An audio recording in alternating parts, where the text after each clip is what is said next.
నమస్తే welcome to Janabheri news. Srikalahasti Telugu Desam party కార్యాలయంలో MLA Bojjala Sudheer Reddy అభివృద్ధి పనులపై శ్వేతపత్రం విడుదల కార్యక్రమాన్ని చేపట్టారు.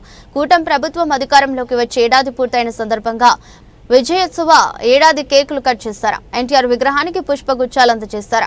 అనంతరం ఏడాది కాలంలో శ్రీకాళహస్తి నియోజకవర్గంలో చేపట్టిన వివిధ అభివృద్ధి పనులకు సంబంధించి శ్వేతపత్రాన్ని విడుదల చేశారు. ఈ సందర్భంగా మాట్లాడుతూ వివిధ వైసీపీ ప్రభుత్వంలో అప్పటి ఎమ్మెల్యే శ్వేతపత్రం అంటూ పలవరింపులు చేశారు తప్ప శ్వేతపత్రం విడుదల చేయలేదని ఎద్దేవా చేశారు. తాము ఏడాది కాలంలో చేసిన పనులేమిటో వివరంగా శ్వేతపత్రాన్ని విడుదల చేస్తున్నట్లు తెలిపారు. ఏడాది కాలంలోనే 70 కోట్ల రూపాయలతో నియోజకవర్గంలో వివిధ పనులు నిర్వహించినట్లు, ప్రధానంగా వర్షాల కాలంలో వర్షపు నీరు మడుగులు కట్టకుండా 50 లక్షలతో కాలువ ఆధునీకరించినట్లు తెలిపారు. శ్రీకాళహస్తి ఆలయాన్ని ప్రక్షాళన చేశామన్నారు. ఈ సమావేశంలో పట్టణ పార్టీ అధ్యక్షుడు విజయ్ కుమార్, టీడీపీ రాష్ట్ర కార్యదర్శి గాలి చలపతి నాయుడు, మాజీ marketing committee chairman Chenchaiah Naidu, Thottambedu మండల పార్టీ అధ్యక్షులు మునిరాజా నాయుడు తదితరులు పాల్గొన్నారు.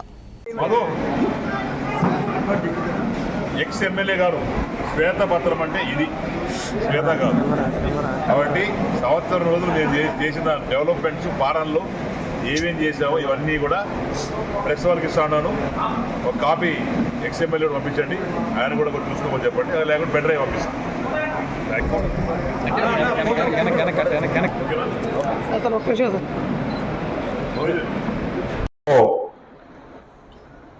డెవలప్మెంట్ ఆ రోజు care of address Bojjala Gopalakrishnareddy గారు, ఈరోజు కాళహస్తిలో care of address for development is Bojjala Sudheer Reddy. దీంట్లో భాగంగా ఈరోజు శ్వేతపత్రం రిలీజ్ చేయడానికి ఎక్కడ కూడా కాన్స్టిట్యున్సీ ఎక్కడ కూడా రిలీజ్ చేయాలి. ఫస్ట్ టైం స్టేట్ లో శ్రీకాళహస్తిలో రిలీజ్ చేయడం జరుగుతుంది. టోటల్ గా ఈ 1 year లో 360 రోజుల్లో మనం పెట్టిన ఖర్చు 1,92,000, 71,3,92,000 రూపాయలు ఇప్పుడు వరకు కాళహస్తిలో మొత్తం పెట్టడం జరిగింది. దీంట్లో మరి ఇండివిజువల్ గా ఎక్కడెక్కడ ఏమేం చేశామనేది కూడా మీకంతా డీటెయిల్డ్ రిపోర్ట్ మీ ప్రెస్కి ఇస్తాను. మీరు తర్వాత చూసుకొని ఎక్కడెక్కడ దేని పెట్టారు అనేది కూడా మీరు చూడొచ్చు. దీంట్లో భాగంగా గెలిచిన వెంటనే ప్రతిసారి వర్షాలు పడతాయి. వర్షాలు పడ్డప్పుడు నీళ్ళన్నీ ఎటుపోతాయో భయం, తెలియని పరిస్థితి.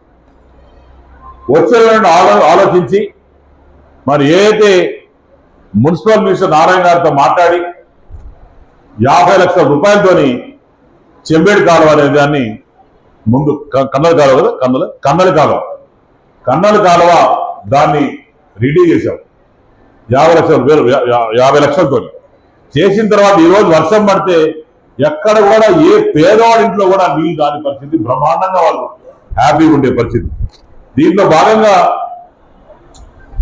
ఫస్ట్ అండ్ ఫార్మోస్ట్ టెంపుల్, శ్రీకాళహస్తికి గుండె మరి శివుడు, ఆ టెంపుల్ ని ప్రక్షాళన చేశాం. ఈరోజు మీ కళ్ళ మీద కనిపిస్తుంది. రోడ్ వైడింగ్ చేశాం, షెడ్స్ వేసాం, కౌంటర్స్ పెట్టాం, ఫ్రీగా. మరి మొన్న శివరాత్రి అప్పుడు ఒకటే దారి